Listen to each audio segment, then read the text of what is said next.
Mesdames et messieurs, je veux que vous vous asseyiez et que vous m'écoutiez attentivement. Ce que je vais partager avec vous aujourd'hui n'est pas ce que vous entendez habituellement. Ce n'est pas la motivation ordinaire, les mêmes vieux clichés. C'est brut, c'est honnête, et ça va droit au cœur de ce qui fait un véritable vainqueur. Parce que la vérité, c'est que la plupart des gens ne comprennent pas ce que cela signifie vraiment, d'avoir une mentalité de vainqueur. Ils pensent que c'est simplement une question de travailler dur, ou de croire en soi. Mais c'est bien plus que ça. C'est une transformation profonde, un changement radical dans votre façon de voir le monde et de vous voir vous-même. Préparez-vous, car nous allons plonger dans l'essence même de la mentalité des vainqueurs. La mentalité des vainqueurs, ce n'est pas seulement gagner des trophées ou obtenir des promotions.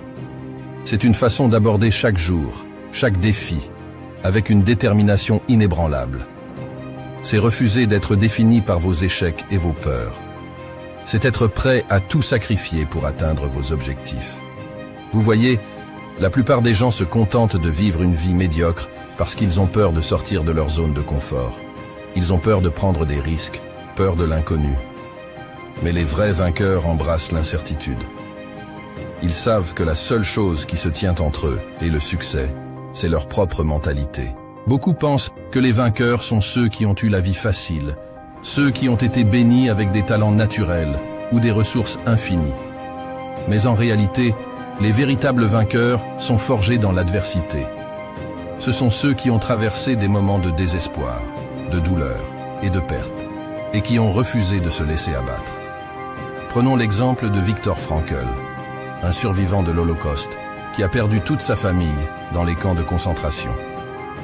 Au lieu de sombrer dans le désespoir, il a trouvé un sens profond à sa souffrance et a utilisé cette expérience pour inspirer des millions de personnes à travers le monde. La souffrance n'est pas quelque chose que l'on doit fuir ou craindre. Au contraire, c'est dans ces moments de douleur extrême que nous découvrons notre véritable force intérieure. Lorsque vous êtes confronté à des situations difficiles, vous avez deux choix. Laissez ces expériences vous briser ou les utiliser comme catalyseur pour votre croissance. Les vainqueurs choisissent toujours la deuxième option. L'adversité forge le caractère. Ce n'est pas dans les moments de confort que nous découvrons qui nous sommes vraiment, mais dans les moments de crise. C'est lorsque nous sommes confrontés à nos peurs, à nos insécurités et à nos doutes que nous trouvons notre véritable force intérieure.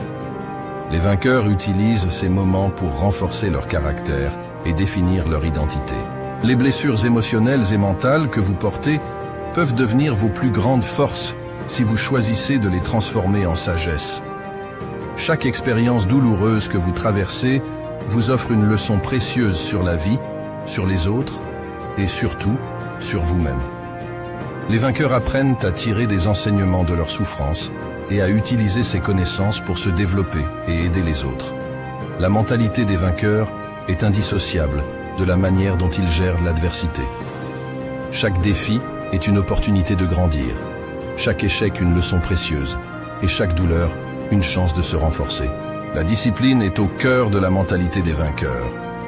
Ce n'est pas glamour, ce n'est pas excitant, mais c'est essentiel. Sans discipline, vos rêves resteront des fantasmes. C'est la capacité à faire ce qui doit être fait, même quand vous n'en avez pas envie. C'est se lever tôt, travailler tard et faire des sacrifices